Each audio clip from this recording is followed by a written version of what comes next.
Hello বন্ধুরা, আমি সুস্মিতা। নতুন আরও একটা ব্লগ ভিডিওতে সবাইকে স্বাগত জানাই। নতুন আরও একটা দিন তোমাদের সাথে শুরু করলাম। কে কোথা থেকে ভিডিওটা দেখছো এবং কেমন আছো অবশ্যই কিন্তু কমেন্ট করে জানিও। তো সকালবেলা এখানে ঘুম থেকে উঠে আজকে আমি ছাদে এসেছি সকালবেলায় নিজের কিছু কাজে। তো তার আগে তোমাদেরকে একটু দেখালাম গাছের মধ্যে আজকে দুটো ফুল ফুটেছে। কোনো জিনিসকে যখন আমরা নিজের হাতে সত্যি কথা বলতে তৈরি করি না, মানে ছোট থেকে একটু বড় করি, সেই জিনিসটা যখন মানে সেটা মানুষই হোক বা গাছপালাই হোক বা যে কোনো জিনিসই হোক, আস্তে আস্তে যখন সেটার মধ্যে একটু উন্নতি দেখা যায় না, তখন আর কি বেশ ভালোই লাগে। ঠিক এই জবা গাছটাও তাই। এই জবা গাছটা আমি এনেছিলাম হচ্ছে বাড়ি থেকে, মানে আমার বাড়ি তো ওয়েস্ট বেঙ্গল, যারা চেনো আর যারা ব্লগ দেখো তারা তো বুঝেই গেছো। আর আমি থাকি হচ্ছে মহারাষ্ট্রতে। তো যাই হোক, গাছটাকে নিয়ে এসে বসিয়ে ভেবেছিলাম হয়তো গাছে ফুলগুলো হবে না, কিন্তু তাও হয়েছে। যাই হোক, সেটাই আর কি বলার। 4টে গাছ এনেছিলাম, তার মধ্যে থেকে ওই একটা গাছই কিন্তু বেঁচে আছে। তো সকালবেলা ঘুম থেকে উঠে আজকে কাচাকুচিটা খুব সকালবেলায় করে নিয়েছি, কারণ সারাদিন এত প্রচণ্ড রোদ না, যা বলার নয়। আর সকালবেলা ঘুম থেকে উঠে থেকে সন্ধ্যা পর্যন্ত কিন্তু আমাদের বাড়িতে সবারই কিন্তু নির্দিষ্ট কাজকর্ম কিন্তু থাকে। যার ঘুম থেকে ওঠার টাইম যেটা, সে টাইমে উঠে সারাদিন নিজের মতন করে কাজ গোছায়। কারো টাইম 6টা, কারো টাইম 5টা, কারো টাইম 5:30। যেমন আমার হয়তো টাইমটা হচ্ছে 6:30 বা তারও আগে ঘুমটা হয়তো ভেঙে যায়, কিন্তু উঠি না, বা কখনো কখনো প্রয়োজন পড়লে তখনও কিন্তু উঠতে হয়। দেখেছেন আপনারা, এক একদিন সকালবেলা ঘুম থেকে উঠে পড়লে সেদিন এখানকার 6টা 6:30 আগেকার ঠিক ওয়েদারটা কেমন হয় সেটা তোমাদের সাথে শেয়ার করি। তো এখানে সকালবেলা ঘুম থেকে উঠে জামা কাপড় তো কাচা হয়ে গেছে, ছাদে দিয়ে এসেছি। আর এই একটা টেবিল, যেটার মধ্যে আমি জানি না কি করলে এটা একটু সুস্থ থাকবে। মানে রেগুলারের পিঁপড়ে, মানে এত সুন্দর ঘর ধরে কেন যে পিঁপড়ে হয় সত্যি আমার জানা নেই। অনেকেই বলে যে গরমের ওয়েদার বলে এখানে বেশিরভাগ, সেই কারণের জন্য এত বেশি এখানটা গরম, মানে এত বেশি পিঁপড়ে হয় আর কি। আর এই যে টর্চ লাইটটা দেখছেন, এটা বড়মশাই বানিয়েছে। মানে ও এরকম ছোটোখাটো অনেক কিছু জিনিস কিন্তু বানায়, যেমন হচ্ছে পাখা, ছোটোখাটো লাইট। তো যেহেতু নাইট ডিউটি যায়, সেহেতু একটা টর্চ কিন্তু ও ওর মতন করে খুব সুন্দর করে বানিয়েছে, যার কিন্তু দুটো কালার, একটা হচ্ছে সাদা আর একটা হচ্ছে গোল্ডেন। মানে লাইটটার মধ্যে মানে অ্যাডজাস্ট করে সুইচ দিলে এরকমভাবে আর কি জ্বলবে। যাই হোক, আমাকে দেখালো সেটাকে চার্জে দিয়ে রেখে দেয়, তা সেটা তার কাজে লাগে, সেই কারণের জন্য আর কি। তো এখানে ঘর দুয়ারগুলো ঝাঁট দিয়ে পরিষ্কার করে নিচ্ছি, কারণ হচ্ছে এটা আমাদের রোজ সকালবেলার কিন্তু সারাদিনের কাজ। যারা আমরা ছোটোখাটো ব্যবসা করি, ব্লগ বানাই, তাদের কিন্তু একটা নির্দিষ্ট কাজ আছে। মানে সন্ধ্যার পরেও কিন্তু আমরা কেউ নির্দিষ্টভাবে বসে থাকি না। কারোর ব্লগ এডিট করার সময় হয়তো দুপুরবেলা, কেউ রাত জেগে করে সারাদিন সময় না পেয়ে। ঠিক সেই রকমই আমাদের কিন্তু কাজের কোনো শেষ নেই। সকাল থেকে সন্ধ্যা পর্যন্ত নির্দিষ্ট একটা টাইমের মধ্যে নির্দিষ্ট কিছু কাজ আমরা হয়তো শেষ করি, কিন্তু নিজেদের বাকি কাজগুলো কিন্তু রয়েই যায়। আর যখন আপনাদেরকে ব্লগে জবা ফুলগুলো দেখিয়েছিলাম, সেটা মোটামুটি যখন ফুলটা তুলছি তার থেকে প্রায় 2 ঘন্টা আগে। এটা আমি যে ভিডিওটা শেয়ার করছি, এটা হচ্ছে শনিবারের ভিডিও। তো শনিবার সকালবেলাটা একটু লেজিভাবেই চলে। আর এখানে 1 কাপ দুধ চা আর আমার প্রিয় বিস্কুটটা নিয়ে বসে পড়েছি খাবার জন্য। আর সেরকম কিছু ব্রেকফাস্ট আজকে সকালবেলা আমি করিনি।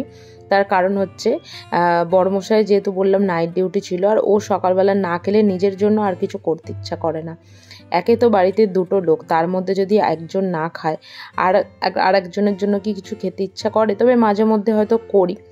তো এখানে আমি মশলার ডিপেটাও একটু ভালো করে একটু পরিষ্কার করে নিয়েছিলাম, আগের দিন ধুয়ে শুকিয়ে নিয়েছিলাম, কারণ এটা আগের দিন আমার হাত থেকে না হাত ফসকে পড়ে গেছিলো। আর তার ফলে এটা হলুদ, লঙ্কার গুঁড়ো, হলুদে, জিরেতে এরকমভাবে নানান রকম ছড়িয়ে ছিটিয়ে গেছিলো। কিন্তু সুবিধা একটাই ছিল যে সব কিছুটাই কিন্তু আমার শেষের দিকেই ছিল একদম, তাই কোনো প্রবলেম হয়নি। আর যেহেতু একদিকে ধনে গুঁড়ো একদিকে জিরে গুঁড়ো রাখতাম, ধনে গুঁড়োটা ইদানিংকালে আর সেইভাবে আমি ব্যবহার করি না, কোনো কারণ ছাড়াই থাকে না, তাই ব্যবহার করি না। এরকম আর কি একটা ব্যাপার। সেই কারণের জন্য গোটা গরম মশলাটা আপনারা দেখেছেন যারা আমার ব্লগ দেখেন, যে এটা কিন্তু আমি মোটামুটি প্রত্যেকটা রান্নাতেই ইউজ করি। 5 ফোড়ন হয়তো আমি কম ব্যবহার করি, কিন্তু এটা আমি ব্যবহার করি। তো সেই কারণের জন্য মশলাদানিতেই প্রথমবার আমি গোটা গরম মশলা, শুকনো লঙ্কা কয়েকটা রেখে দিলাম। যদিও এগুলোর আলাদা আলাদা ডিপে কিন্তু রয়েছে, তবুও কাজের সুবিধার জন্য রেখে দিলাম। আর এদিকে সকালবেলা যে আমাদের চিড়ের পোলাওটা খাওয়া হয়, সেই চিড়ের পোলাওয়ের জন্য এখানে চিড়েটা একদিন 250 একদিন 500 গ্রাম আনা হয়েছিল, তো সেটাকে ওর মধ্যে রেখে দিয়েছিলাম। আর রান্নাবান্নার সেরকম কিছু তোড়জোড় ছিলও না। আর শনিবার বাজারটাও তো শেষের দিকেই, এরকম আর কি একটা ব্যাপার। ফ্রিজে ছিল বেশ কয়েক পিস চিকেন, ওই 4-5 পিস মতন ছিল। আর বড়মশাই না ছিবড়ে পিস একদম খেতে চায় না, কিন্তু ওই বলল যে আজকে করে ফেলো, খেয়ে নেবো, কোনো অসুবিধা নেই। তো এদিকে ভাত করেছি, গরম গরম ভাত, আর লাল লাল ঝাল ঝাল চিকেনের একটু ঝোলই বলতে পারি, কষা আর বলা যায় না ওটাকে। যাই হোক, এদিকে ভাতটা বেড়ে আমরা লাঞ্চটা করে নেব, কারণ এর পরেও রয়েছে কিন্তু আমাদের নির্দিষ্ট কোনো কাজ। তো চলো লাঞ্চটা আমরা সেরে নিই।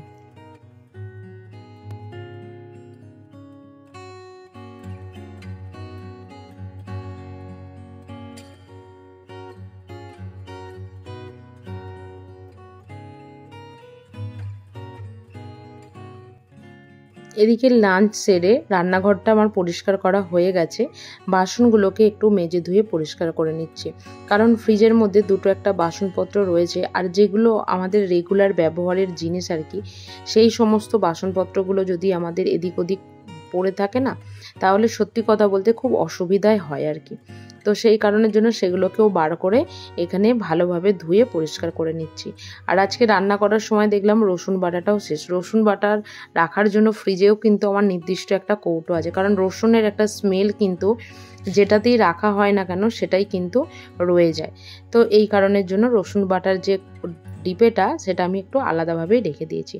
আর ওই যে সকালবেলা দেখলেন ছাদে অনেক জামা কাপড় কেচে শুকাতে দিয়ে এসেছি, সেগুলোই এখন এখানে গুছিয়ে নিচ্ছি। দুপুরবেলা খাওয়া দাওয়া করে একটু রেস্ট নিয়েছিলাম, জামা কাপড়গুলো তুলে নিয়ে এসে, কারণ হচ্ছে এত বেশি রোদ না, জামা কাপড়গুলো এমনিই রং উঠে যায়।